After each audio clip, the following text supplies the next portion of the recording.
গ্যাসের দাম বাড়াতে একজন গ্যাস কোম্পানিগুলো তিতাসে পরে এবার জালালাবাদ ও বাখরাবাদও চায় সব শ্রেণীর গ্রাহকের জন্য দাম প্রায় দ্বিগুণ করতে। সকালে টিসিবি মিলনায়তন গণশুনানির তৃতীয় দিনে প্রস্তাব দিয়েছে প্রতিষ্ঠান দুটি। তবে চলতি অর্থ বছরের দাম বাড়ানোর যুক্তি দেখছে না বিইআরসির কারিগরি মূল্যায়ন কমিটি। এ নিয়ে কথা বলতে আমাদের সাথে আছেন আন্তর্জাতিক জ্বালানি পরামর্শক ডক্টর সালেক শফি এবং গণসংহতি আন্দোলনের প্রধান সমন্বয়কারী জোনায়েদ সাকি।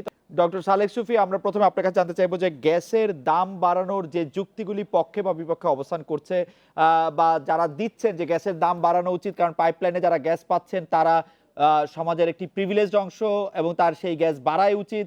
আর কেউ কেউ বলছেন যে পাইপলাইনে গ্যাসের দাম বাড়ানোর যুক্তি দেওয়া হচ্ছে আসলে এলএনজি কোম্পানিগুলিকে বাড়তি সুবিধা দেওয়ার জন্য, যাতে করে তারা বেশি বিক্রি করতে পারে, যাতে করে তাদের কাছ থেকে কেনা ছাড়া আর কোনো উপায় না থাকে। আপনার কি মত? আমি আমি যে বলছি যে বোতলে করে যে গ্যাস বিক্রি করে এলপিজি গ্যাসগুলিকে বা এলএনজি গ্যাসগুলিকে বেশি বিক্রি বাড়ানোর জন্য এটি করা হচ্ছে। ডক্টর সালেক শফি। জি, প্রথমে আমি একটু একটু সংশোধন করে নিই, আমি ডক্টর নই, আমি ইঞ্জিনিয়ার সালেক শফি, আমি ডক্টর নই, বিভ্রান্ত হতে পারে। জি জি। গ্যাসের মূল্য বৃদ্ধির যে কথা বলা হচ্ছে, এই মূল্য বৃদ্ধির কারণ হিসেবে গ্যাস কোম্পানিগুলি যে যুক্তি দিচ্ছে যে এলএনজি আমদানি। তো এলএনজি আমদানির প্রেক্ষাপটটা একটু আমি বলি। এলএনজি আমদানি প্রেক্ষাপটের ক্ষেত্রে বলা হচ্ছে যে নিজস্ব গ্যাস মজুদ শেষ হয়ে আসছে। আমি দীর্ঘদিন গ্যাস সেক্টরে কাজ করেছি, আমি এই কথাটার সাথে পুরোপুরি একমত হতে পারি না। হয়তো প্রমাণিত মজুদ শেষ হয়ে গেছে, সম্ভাবনাময় মজুদ আছে, সম্ভাব্য মজুদ আছে, সেইগুলি এক্সপ্লোর করে নিজস্ব গ্যাস ফিল্ড ডেভেলপ করা। দেশের যে অঞ্চলে গ্যাসের এক্সপ্লোরেশন হয়েছে তার বাইরেও বিস্তীর্ণ অঞ্চল রয়েছে। আমাদের একটা বিরাট সাগর আমরা পেয়েছি আমাদের ম্যারিটাইম বাউন্ডারি ডিসপিউট রেজুলেশনের পরে। আমরা 2000 থেকে 2018 পর্যন্ত সীমিত পরিমাণে গ্যাস এক্সপ্লোরেশন করে মাত্র 2 TCF নতুন গ্যাস অ্যাড করেছি, কিন্তু এই সময়ের মাঝে আমাদের সম্ভাব্য মজুদ থেকে আমরা প্রায় 10 ট্রিলিয়ন কিউবিক ফিট শেষ করে ফেলেছি। কেন আমরা আমাদের নিজস্ব এটা করলাম না? আমাদের আরেকটা বিকল্প ছিল, আমরা প্রমাণিত কয়লা মজুদ থেকে অ্যাপ্রোপ্রিয়েট টেকনোলজি দিয়ে কয়লা উঠাতে পারতাম। নিজেদের কয়লাও উঠানোর সিদ্ধান্ত নিলাম না, নিজেদের গ্যাসও উঠালাম না। অফশোরে আমরা যে কথা বলি যে সাগর জিতেছেন শেখ হাসিনা, দেশ জিতেছেন বঙ্গবন্ধু, কিন্তু সাগরের সেই সম্পদও আহরণ করলাম না। না করে আমরা সবচাইতে এক্সপেন্সিভ যে বিকল্প সেই এলএনজি বেছে নিলাম। আমি বলছি না এলএনজির দরকার নেই, একসময় না একসময় আমাদের এলএনজি আনতে হবে।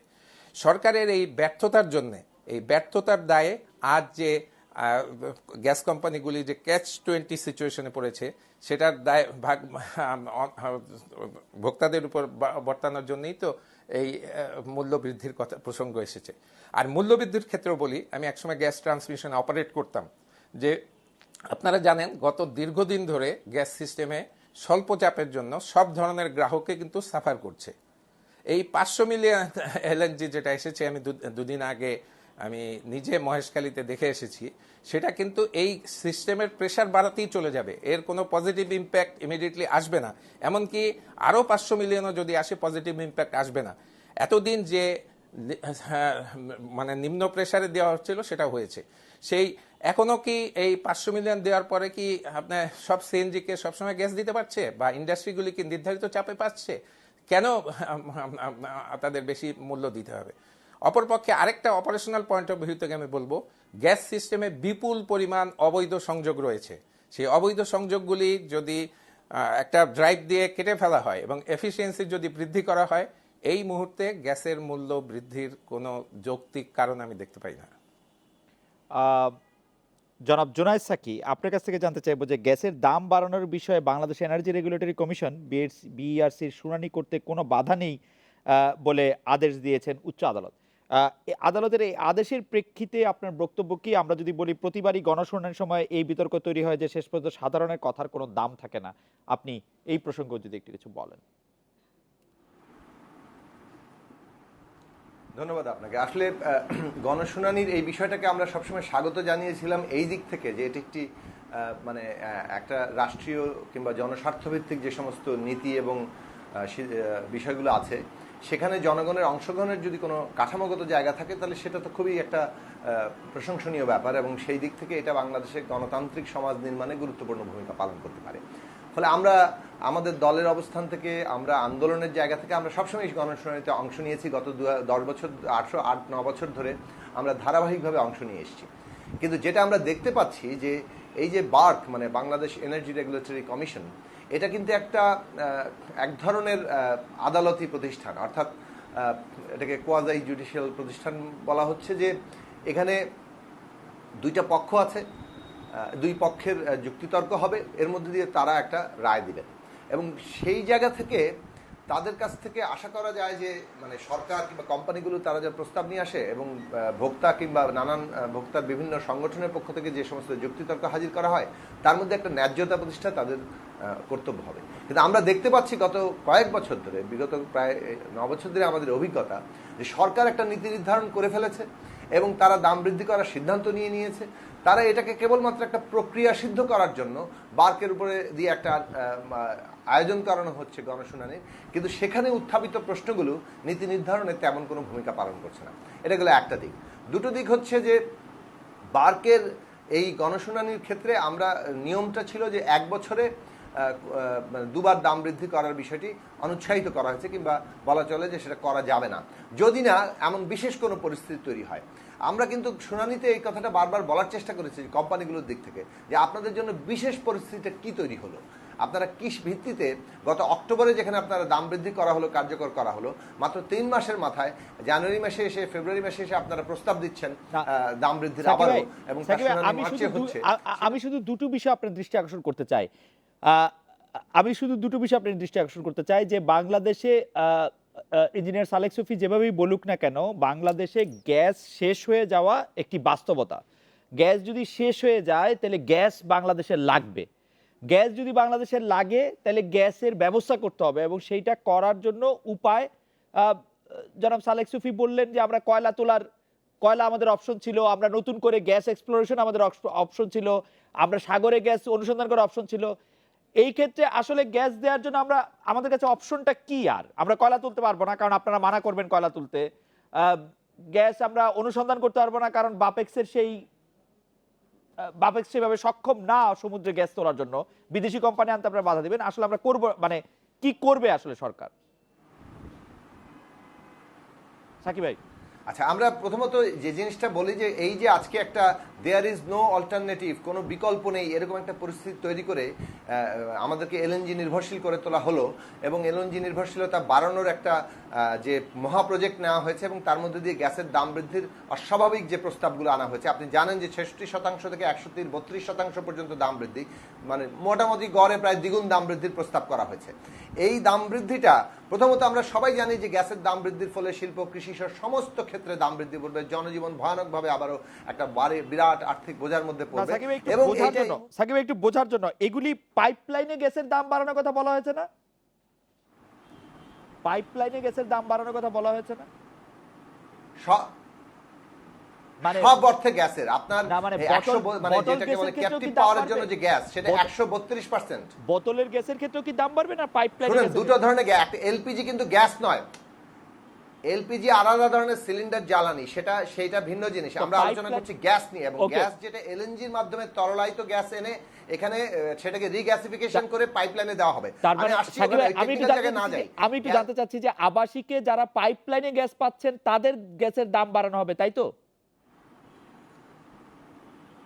প্রস্তাব করা হয়েছে? শুধু তাদের না, সমস্ত ক্ষেত্রে, শিল্প, কৃষি, সমস্ত ক্ষেত্রে, এবং শিল্প খাতে আরো বেশি, আবাসিকের চাইতেও দ্বিগুণ ভাবে। এখন প্রথম কথা হচ্ছে যে আমাদের শিল্প এই ভার সামলাতে পারবে কিনা, দ্বিতীয়ত আমাদের আর কোনো বিকল্প ছিল কিনা। প্রথমত আমরা বলছি যে গত 10 বছর ধরে বিদ্যুতের ক্ষেত্রে যে কথা নেওয়া হয়েছে যে মানে একটা অধিক দাম দিয়ে বিদ্যুৎ উৎপাদন করে সেইটার বোঝা চাপিয়ে ধীরে ধীরে দাম বৃদ্ধি করার যৌক্তিকতা সৃষ্টি করা হয়েছে। এখনো তাই, আমাদের নিজস্ব গ্যাস উত্তোলনে পর্যাপ্ত ভূমিকা না নিয়ে এই যে একটা এলএনজি নির্ভরতা তৈরি করা হলো, এবং এলএনজিকে ছাড়া আর কোনো বিকল্প নাই বলা হচ্ছে, এই যুক্তি যেটা সালেক সুফি সাহেব বলেছেন আমরা একমত নই।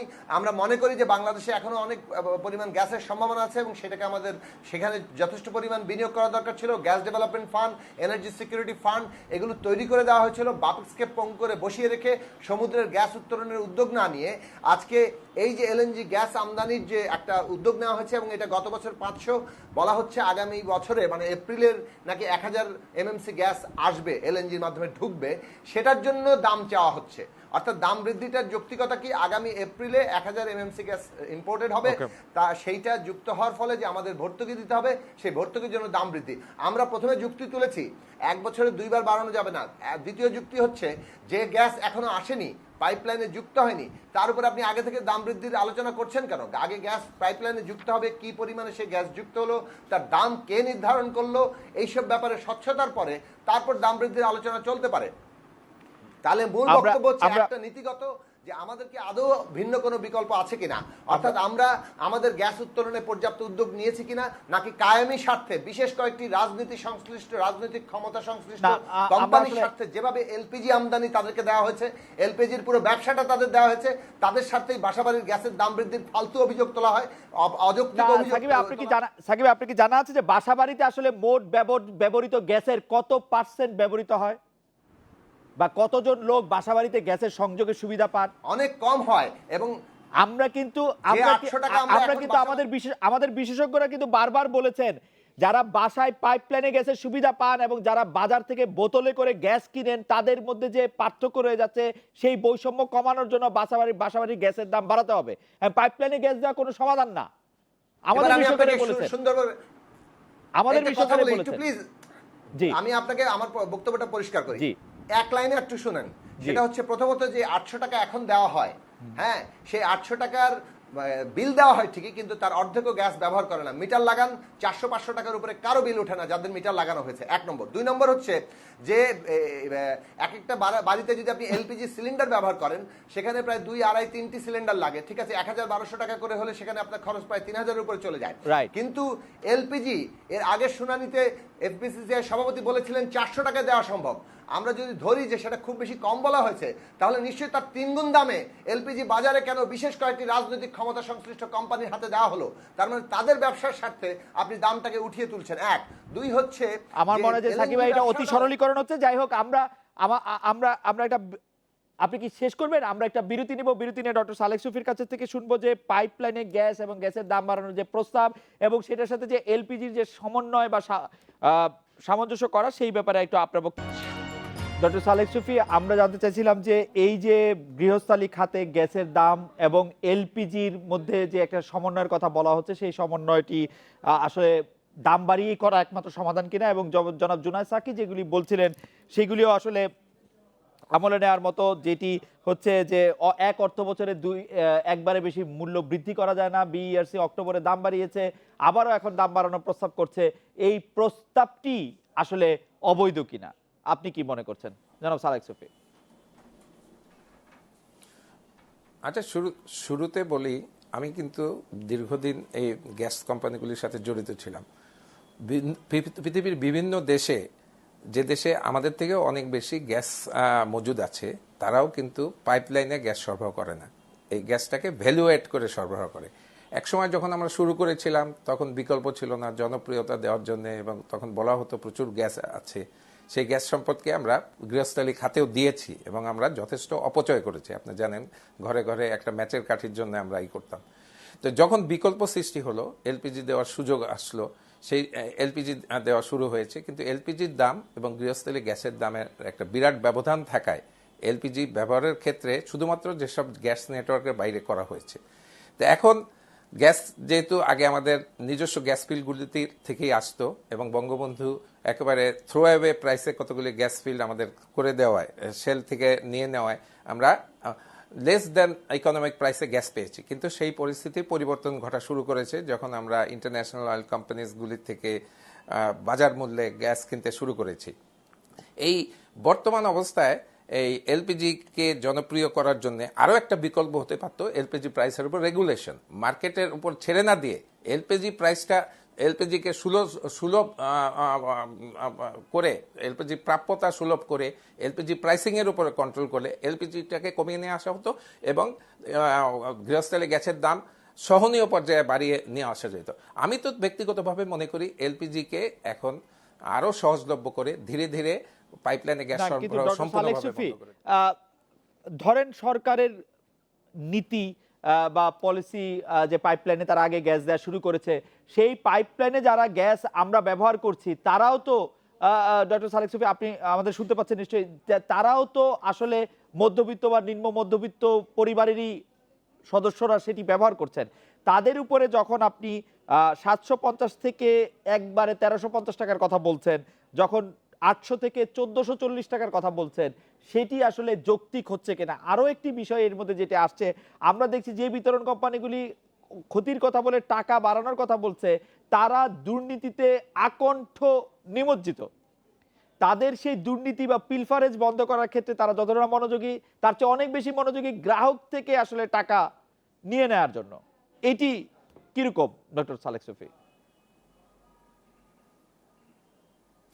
দেখেন, আমি শুরুতেই বলেছি সহনীয় পর্যায়ে 750 থেকে যদি সহনীয় পর্যায়ে মানে 800 বা 900 করা হয় সেটা বলেছি, এবং অন্যদিকে আমি এলপিজির প্রাইস রেগুলেট করে এলপিজির প্রাইসকেই কমিয়ে আনতে বলছি। আর ডেফিনেটলি আমি আগেই বলেছি, শুধুমাত্র তিতাস সিস্টেমেই যে বিপুল পরিমাণে গ্যাসের অপচয় এবং চুরি হয়, সেটা যদি এই মুহূর্তে কমিয়ে আনা যায়, জিরো করা যায়, তাহলে সমগ্র সিস্টেমে ডোমেস্টিকে গ্যাসের প্রাইস বাড়ানোর প্রয়োজন পড়বে না সমগ্র সিস্টেমে। কিন্তু এটার সাথে এত বড় একটা চক্র জড়িত আছে। আপনি শুধুমাত্র অবৈধ কানেকশন না, আপনি জানেন পাইপলাইন ফিউ কিলোমিটার অবৈধ পাইপলাইন রয়েছে। সরকার কেন এই জিনিসটা সমাধান করতে পারছে না? বিশেষ করে তিতাস গ্যাস ফিল্ডে তিতাস কোম্পানির বোর্ড অফ ডাইরেক্টরস হলো চেয়ারম্যান, সেক্রেটারি পেট্রোলিয়াম, সেখানে পেট্রোবাংলা চেয়ারম্যান, পিডিবি চেয়ারম্যান সবাই আছে। তারা কেন একটা ড্রাইভ দিয়ে তিতাস সিস্টেমকে দুর্নীতিমুক্ত করতে পারছে না? একইভাবে বাকরাবাদ গ্যাস এবং কর্ণফুলী গ্যাসেও দুর্নীতি রয়েছে, সেই দুর্নীতিগুলি করা যাচ্ছে না। দুর্নীতি কথা আপনি বলছেন জনাব সালেক সুফি, আরেকটি বিষয় আলোচনায় এসছে যে স্বয়ং বিদ্যুৎ ও গ্যাস, বিদ্যুৎ ও জ্বালানি প্রতিমন্ত্রী বলেছেন যে জনাব নসরুল আহমেদ, তিনি বলেছেন যে অন্তত 500 টাকা একটি বোতলজাত এলপিজি গ্যাসের দাম আসলে কমানো সম্ভব, বা 500 টাকা নানা ক্ষেত্রে হাতছাড়া হয়ে যায়, এরকম একটি কথা তিনি বলেছেন ডিলার, তারপরে অন্যান্য জায়গায়।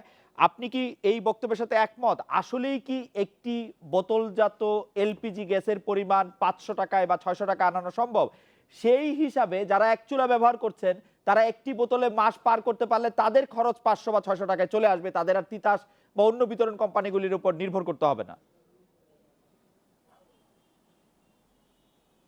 নাসরুল আহমেদ সাহেব যে কথা বলেছেন সেটা সম্ভব হতো যদি একটা সিন্ডিকেটের হাতে এই ব্যবসাটা ছেড়ে দেওয়া না হতো। একটা সিন্ডিকেট, আপনি দেখেন কারা নিয়ন্ত্রণ করছে। এলপিজি ব্যবসাটা কেন শুরুতেই একটা সিন্ডিকেটের হাতে ছেড়ে দেওয়া হলো? কেন একটা রেগুলেশনের হাতে গেল না? এলপিজি তো ভীষণভাবে অনিরাপদ হয়ে পড়েছে। আপনি এলপিজির যে রেগুলেটর এবং হোসগুলি, এগুলি অত্যন্ত নিম্নমানের, এবং যেভাবে এলপিজি হ্যান্ডেল করা হচ্ছে, যেভাবে ট্রান্সপোর্ট করা হচ্ছে, আমি তো মনে করি যে এলপিজিতে মারাত্মক অ্যাক্সিডেন্ট হবে এবং হতেই থাকবে। একটা আমরা ডোমেস্টিক গ্যাস রিপ্লেস করার জন্য যে এলপিজি করলাম, সেটা পপুলার হবে না। কারণ যেভাবে হচ্ছে জানেন, এলপিজি বাতাসের থেকে ভারী। এলপিজি যদি লিক হয়, এটা হরিজন্টালি ছড়িয়ে পড়ে আর গ্যাস উপরের দিকে উঠে যায়। এই যে কিছুদিন আগে যেটা আপনাদের অ্যাক্সিডেন্ট হয়েছে, আমি জানি এটা কিসের থেকে হয়েছে, কিন্তু ওই হিট জেনারেটেড হিট থেকে আপনার এলপিজির রেগুলেটর এবং হোস খুলে যেয়ে কিন্তু এলপিজি যেহেতু ছড়িয়ে পড়েছে, আগুনটা অল্প সময়ের মধ্যেই হয়েছে। ইঞ্জিনিয়ার সালেক সুফি, আপনাকে ধন্যবাদ। আমরা একটু সাকিবের কাছে আসতে চাই। সাকিব ভাই, আপনি গণশুনানিতে গত 8-9 বছর ধরে নিয়মিত অংশ নিচ্ছেন। যেসব দাবিগুলি আপনি করে আসছেন প্রথম থেকে, সেসব দাবিগুলি এখনো আপনাকে করে যেতেই হচ্ছে, কারণ বেশিরভাগ কথাই হয়তো মানে শোনা হচ্ছে না। আমরা আজকের প্রেক্ষিতে আপনার পরামর্শ বা দাবি বা বিকল্পগুলি একটু জানতে চাইবো, যে এই গ্যাসের দাম বাড়ানোর প্রস্তাব বা অন্যান্য ক্ষেত্রে আপনার পরামর্শগুলি কি? সাকিব ভাই। আচ্ছা, আমি সংক্ষেপে বলার চেষ্টা করবো। আমার কথাটা একটু ধারাবাহিকভাবে একটু বলি। প্রথমত, আমাদের অর্থনীতিটা একটা বিকাশমান অর্থনীতি। আমরা কি শিল্প কলকারখানার বিকাশ চাই, যেটার উপর ভিত্তি করে আমরা আন্তর্জাতিক, মানে বর্তমান যে বিশ্বায়িত পৃথিবী, তার সাথে যুক্ত হব? যদি সেটা চাই, তাহলে প্রত্যেকটা দেশেরই নিজস্ব কিছু আপেক্ষিক সুবিধাজনক জায়গা থাকতে হয়। আমাদের একটা আশীর্বাদ হচ্ছিল যে আমরা গ্যাস পেয়েছি, এবং আমাদের এই গ্যাস সম্পদের যে সুলভতা, এটাকে আপেক্ষিক সুবিধা হিসেবে কাজে লাগিয়ে আমরা একটা বড় শিল্পভিত্তি নির্মাণ করতে পারি, যেটা দিয়ে আমরা কম্পিটিটিভ ওয়ার্ল্ডে যুক্ত হব। এখন আমরা যদি শিল্পভিত্তি নির্মাণ না করেই এবং আমাদের আপেক্ষিক গ্যাস সুবিধার জায়গাটাকে বাদ দিয়ে আমরা এখনই কম্পিটিটিভ ওয়ার্ল্ডে যেতে চাই, তাহলে আমরা সেটা পারবো না, সেটা কোনো লাভজনক জায়গা তৈরি করবে না, আমাদের শিল্প খাত বিপর্যস্ত হবে। এটা গতকালকে তিতাসের ইয়ের দিন এফবিসিসিআই, বিকেএমই, বিজিএমই সব ধরনের ব্যবসায়ী প্রতিষ্ঠানরা তারা রীতিমতো জোরের সাথে সেগুলো বলে গেছেন, এবং এটা আমরাও মনে করি যে এটা বড় ধরনের ক্ষতির জায়গায় পড়বে। তাহলে আমাদের মনোযোগটা দেওয়া দরকার ছিল যে কিভাবে আমরা আমাদের গ্যাস সম্পদকে ব্যবহার করতে পারি, আমাদের বাপেক্সকে বসিয়ে না রেখে, আমাদের সমুদ্রের গ্যাসকে তোলার ক্ষেত্রে দীর্ঘসূত্রিতা না করে, আমাদের জাতীয় সম্পদের উপর জাতীয় কর্তৃত্ব রেখে আমরা সম্পদটা তুলে আমাদের কাজে লাগাতে পারি। সেই নীতি নেওয়া হয়নি, সেই নীতি নেওয়া হয়নি দুর্নীতি, বিশেষ গোষ্ঠী স্বার্থ ইত্যাদির কারণে। তার পরিণতিতে আজকে এসে দেশকে বলা হচ্ছে যে এলএনজি আমদানি করা ছাড়া আর কোনো উপায় নেই, এবং এই বিপুল ব্যয়বহুল এলএনজিকে আজকে সমন্বয় করার জন্য গ্যাসের দাম বৃদ্ধির যুক্তি তৈরি করা হচ্ছে। এই পুরো ব্যাপারটাকে আমরা কায়েমি স্বার্থ বলছি, এবং এইটা ছাড়া বিকল্প ছিল। এবং বাংলাদেশে বিদ্যুৎ এবং জ্বালানির দিকে আমাদের রিনিউয়েবল এনার্জি সহ অনেকগুলো অপশনস আছে, যেগুলো নিয়ে এখন আমি তর্ক তুলছি না। আমি শুধু বলতে চাইছি যে এটা গেলে একটা দিক, পলিসিগত দিক, যেভাবে বলা হচ্ছে 24 সালের মধ্যে প্রায় 3000 এমএমসি গ্যাস আনতে হবে, এলএনজি আনতে হবে, তাহলে আপনি যা এই 1000-এর জন্য ডাবল দাবি করা হয়েছে, তাহলে আপনি 3000-এর জন্য আগামী 3 বছর 4 বছরের মধ্যে আপনার প্রজেকশনটা কি, যে আপনি কি 3, 4, 5 গুণ পর্যন্ত বৃদ্ধি করতে চান গ্যাসের দাম? তাতে এই দেশের শিল্প, কলকারখানা, উৎপাদন, মানুষের আয়, এগুলো কোথার দিকে যাচ্ছে? কোথায় পারচেজিং পাওয়ার প্যারিটি তৈরি হবে? মানুষের ক্রয় ক্ষমতার সাথে জ্বালানি, ইউটিলিটিকে আপনি হিসেবের মধ্যে রাখবেন না? এখন আমি সম্পর্কে কয়েকটা কথা বলি। আমরা 800 টাকা থেকে 1440-এর কথা বলা হচ্ছে, আমরা বলছি যে মিটার দিন, আপনি মিটার দিলেই গ্যাস ব্যবহার সেই দাম অনুযায়ী তারা দিবেন, 1 নম্বর। 2 নম্বর হচ্ছে আর কোনো বাসা বাড়িতে সংযোগ না দিয়ে যদি এলপিজি দিতে চান, এলপিজির প্রাইসিং এর দাবি বারবার বারকে আনার জন্য আমরা বলেছি, এবং বলেছি যে এলপিজির দাম যেটা 400 টাকা করে করা সম্ভব, মন্ত্রীও বলছেন অনেক কমে করা সম্ভব, কিন্তু সেটা তো করা হচ্ছে না। 1, 2 হচ্ছে ভারতের মতো দেশে গরিব মানুষের জন্য কিংবা নিম্ন আয়ের মানুষের জন্য পরিবার প্রতি একটি এলপিজি সিলিন্ডার রেশনিং পদ্ধতিতে, অর্থাৎ একটা বিশেষ কম দামে দেওয়ার ব্যবস্থা আছে। তাহলে আমাদের আজকে ঢাকা, নারায়ণগঞ্জ, গাজীপুর, খালি এই 3টা জায়গা ধরেন, 3 কোটির মতো মানুষ এখানে বসবাস করেন, যার বিরাট অংশ হচ্ছে শ্রমজীবী মানুষ, শ্রমিক, সরাসরি কলকারখানার। তো তারা যে বিরাট কলোনি করে থাকেন, সেখানে যে এই একটা গ্যাসের চুলার উপরে 4টা পরিবার, 3টা পরিবার তার ফুড, বেসিক জিনিস রান্না করছে, তার বিকল্পটা কি দিয়েছেন আপনি? কোনো ব্যবস্থা না করে আপনি যদি এভাবে দাম বাড়াতে থাকেন, তাহলে তার মজুরি বৃদ্ধি না করতেই তো আপনি তার মজুরি মানে ভ্যালুয়েশনটাকে অনেক কমিয়ে দিলেন, অর্থাৎ সাকিব ভাই, আমাদের ক্রয় ক্ষমতা আরো নিম্নে চলে গেল। সাকিব ভাই, আমাদের 30 সেকেন্ড আমরা শুনতে পারবো। সাকিব ভাই 30 সেকেন্ড শুনতে পারবো, আপনি যদি শেষ করেন। লাস্ট আমি এই কথাটা বলতে চাই যে গ্যাসের দাম বৃদ্ধি এই মুহূর্তে, এই সময়ে গ্যাসের দাম বৃদ্ধিটা পুরোপুরি অযৌক্তিক।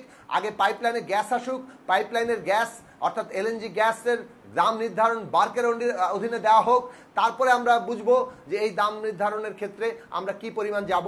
আর আমরা অবিলম্বে দাবি করব সরকারের নীতি পরিবর্তন করে মানে একটা এগ্রেসিভ পলিসি নিয়ে আমাদের নিজস্ব গ্যাস উত্তোলনের উদ্যোগ গ্রহণ করা হোক। জনাব জুনায়েদ সাকি, আপনাকে অনেক ধন্যবাদ ইঞ্জিনিয়ার সালেক সুফি আপনাকে। দিনের মধ্যে ডাকসুর পুনর্নির্বাচনের তারিখ না দেওয়া হলে বিশ্ববিদ্যালয় অচল করে দেওয়ার হুমকি দিয়েছে প্রগতিশীল ছাত্রজোট সহ নির্বাচন বর্জন করা কয়েকটি সংগঠন। জবাবে ক্যাম্পাসে অস্থিতিশীল করার চেষ্টা করা হলে কঠোর ব্যবস্থা নেওয়ার হুঁশিয়ারি দিয়েছেন উপাচার্য। এ নিয়ে কথা বলতে আমাদের সাথে সহকর্মী নুরে আলম আছেন। নুরে আলম, নতুন নির্বাচন দেওয়ার জন্য নুরুল হক এবং অন্যান্য 31 মার্চের মধ্যে নতুন করে নির্বাচন দেওয়ার দাবি নুরুল হক সহ অন্যান্য আরও 5 সংগঠন দাবি জানিয়েছেন। এই প্রসঙ্গে ছাত্রলীগের সদস্যরা কি বলছেন? অন্যদিকে যে এইটি না করা হলে বিশ্ববিদ্যালয় যে অচল করে দেওয়া হবে এই কথাটি বলা হচ্ছে, সাধারণ ছাত্রীদের ক্ষেত্রে এই বক্তব্য কিরকম সাড়া ফেলছে? তারা এটি সমর্থন করছেন নাকি অন্যরকম বলছেন? নুরে আলম, আজকের আন্দোলনের বিষয়ে আমি কথা বলেছিলাম ছাত্রলীগের ঢাকা বিশ্ববিদ্যালয় শাখার সাধারণ সম্পাদক সাদ্দাম হোসাইন, এবং তিনি এই ডাকসু নির্বাচনে এজিএস পদে নির্বাচিত হয়েছেন। তিনি যেটি বলছেন যে এই সংগঠনগুলো তাদের পরাজয়ের লজ্জা লুকাতে এই আন্দোলন কর্মসূচি চালাচ্ছে, এবং তার বক্তব্য হচ্ছে তারা এই নির্বাচনকে যেমন প্রহসনের নির্বাচন বলছে, তিনি এটিকে তাদের আন্দোলনকে বলছেন প্রহসনের আন্দোলন। এই আন্দোলনের কোনো ভিত্তি নেই। আজকে সাদ্দাম হোসেন বলছেন যে এই নির্বাচন সুষ্ঠু হয়েছে হয়েছে এবং সুষ্ঠু নির্বাচনের মধ্য দিয়েই তারা নির্বাচিত হয়ে এসেছেন। তাই এই নির্বাচন বয়কটের কোনো সুযোগ নেই। আমি বিষয়টি নিয়ে ঢাকা বিশ্ববিদ্যালয় প্রশাসনের সাথে কথা বলেছিলাম। ঢাকা বিশ্ববিদ্যালয়ের উপাচার্য আজকের সাংবাদিকদের সাথে কথা বলেন। তিনি বলেন যে এই নির্বাচন আবার হওয়ার কোনো প্রকার কোনো সুযোগ নেই, কারণ নির্বাচনের যে কর্মযজ্ঞ সেটি দীর্ঘ সময় ধরে করা হয়েছে এবং এখানে যে পরিমাণ বাজেট অথবা অন্য যেসব সামগ্রী অথবা যে উপাদানগুলো আছে সেগুলো আবার করা এটি আসলে অনেক সময় সাপেক্ষ। তাই এই নির্বাচন হওয়ার কোনো সুযোগ নেই এবং তিনি বলেছেন যে এই নির্বাচনটি পরিপূর্ণভাবে সুষ্ঠু হয়েছে এবং এই যেসব জায়গায় তারা অভিযোগ পেয়েছিল সেই অভিযোগগুলোর সাথে সাথে তদন্ত করে ব্যবস্থা নেওয়া হয়েছে। এর উদাহরণ হিসেবে কুয়েত মৈত্রী হলের ঘটনাটি তিনি তুলে ধরেছেন। তিনি বলেছেন সেখানে অভিযোগের প্রমাণ পাওয়ার সাথে সাথে ওই হলের প্রাধ্যক্ষকে অব্যাহতি দেওয়া হয়েছে, আবার সেখানে ভোট গ্রহণ নেওয়া শুরু হয়েছে। রোকেয়া হলে যখনই কিছু অভিযোগ উঠেছে তারপরে সেখানে ভোট গ্রহণ বন্ধ ছিল, পরবর্তীতে আবার সেখানে ভোট নেওয়া হয়েছে, সুষ্ঠুভাবে ভোট নেওয়া হয়েছে। তাই সব মিলিয়ে তার কাছে নির্বাচনের পরিবেশ সুষ্ঠু এবং তিনি আজকের কড়া ভাষায় হুঁশিয়ারি দিয়েছেন যদি কেউ ঢাকা বিশ্ববিদ্যালয় ক্যাম্পাস অস্থিতিশীল করার চেষ্টা করে তাহলে তারা কঠোর সাধারণ অবস্থানে যাবে। ছাত্রছাত্রীরা কি বলছে? আমি আজকের বেশ কয়েকজন সাধারণ শিক্ষার্থীদের সাথে কথা বলেছিলাম। তাদের যেটি মনোভাব যে নির্বাচন হয়েছে আর তারা সামনে আর নির্বাচন চান না, তাদের বক্তব্য খুবই স্পষ্ট। তারা চান নির্বিঘ্নে ক্লাস পরীক্ষা হোক, তারা ক্লাসে অংশ নিতে চান, পরীক্ষা দিতে চান, তাদের শিক্ষা জীবন দ্রুত শেষ করতে চান। এই নির্বাচন নুরুল আলম, আবার আপনাকে হোক, অনেক এটি ধন্যবাদ। তারা- প্রথম শ্রেণীতে ভর্তি পরীক্ষা বন্ধের নির্দেশনা দিয়েছেন প্রধানমন্ত্রী শেখ হাসিনা। এ নিয়ে কথা বলতে আমাদের সাথে সহকর্মী শাহাদাত স্বপন আছেন। শাহাদাত, প্রথম শ্রেণীতে ভর্তি পরীক্ষা বন্ধের যে নির্দেশ শেখ হাসিনা দিয়েছেন এবং পাশাপাশি অভিভাবকদের উদ্দেশ্যে যে তিনি বলছেন যে অসুস্থ প্রতিযোগিতায় জড়িয়ে না পড়ে শিশুদের উপর মানসিক চাপ সৃষ্টি না করার জন্য, সেই আহ্বানের ব্যাপারে কোনো অভিভাবকের সঙ্গে আপনার কথা হয়েছে কিনা? তারা এই প্রসঙ্গে কি বলছেন? তারা কে ভালো বলছেন, খারাপ বলছেন, কি বলছেন? হ্যাঁ, এই এই প্রধানমন্ত্রীর যে আজকে প্রোগ্রামটি ছিল, যে প্রোগ্রামে তিনি এই মন্তব্যটি করেছেন বা এই নির্দেশনাটি দিয়েছেন, তারপরে অভিভাবকদের সাথে আমাদের যাদের সাথে কথা হয়েছে তারা কিন্তু সবাই সন্তুষ্টি প্রকাশ করেছেন। কারণ সবারই কিন্তু এই বিষয়টা নিয়ে এক ধরনের বিরক্তি ছিল যে এত ছোট ছোট ছেলে মেয়েদের প্রতিযোগিতায় ফেলে দেয়া, এটা আসলে তাদেরকে এক প্রকার ডিমোরালাইজ করা, এরকমই সবাই মনে করেন যে এরকম প্রতিযোগিতা আসলে কেউ চান না। সবারই একটা দাবি ছিল যে যার যে এলাকায় বাসা সেই এলাকার যে শিক্ষা প্রতিষ্ঠান আছে সেখানে যেন শিশুরা সহজেই ভর্তি হতে পারে, এরকম একটা প্রত্যাশা। এবং প্রধানমন্ত্রী কিন্তু এরকম মন্তব্য করেছেন এবং প্রধানমন্ত্রী যখন এই কথা বলছিলেন তখন কিন্তু এটাও বলছিলেন যে শিশুদেরকে এরকম ছাপানো প্রশ্নের মাধ্যমে প্রথম শ্রেণীতে ভর্তির পরীক্ষায় নেওয়াটা আসলে এক ধরনের মানসিক অত্যাচার, কাজে এই অত্যাচার যেন না হয় সে বিষয়ে প্রধানমন্ত্রী শিক্ষামন্ত্রী সহ সংশ্লিষ্ট যারা ছিলেন সবাইকে অনুরোধ করেছেন যে এই বিষয়টি দেখার জন্য। এই যে প্রতিযোগিতা, এই অসুস্থ প্রতিযোগিতা থেকে যেন শিশুদেরকে রক্ষা করা যায় এবং শিশুদের শিক্ষাটা যেন খেলাধুলার মাধ্যমে হেসে খেলে যেন শিশুরা শিখতে পারে, সেই ব্যবস্থা করার জন্য কিন্তু প্রধানমন্ত্রী আজকে তাদের প্রতি শাহাদাত স্বপন, আপনাকে অনেক ধন্যবাদ। এই ছিল আজকের রেডিও স্পিকে।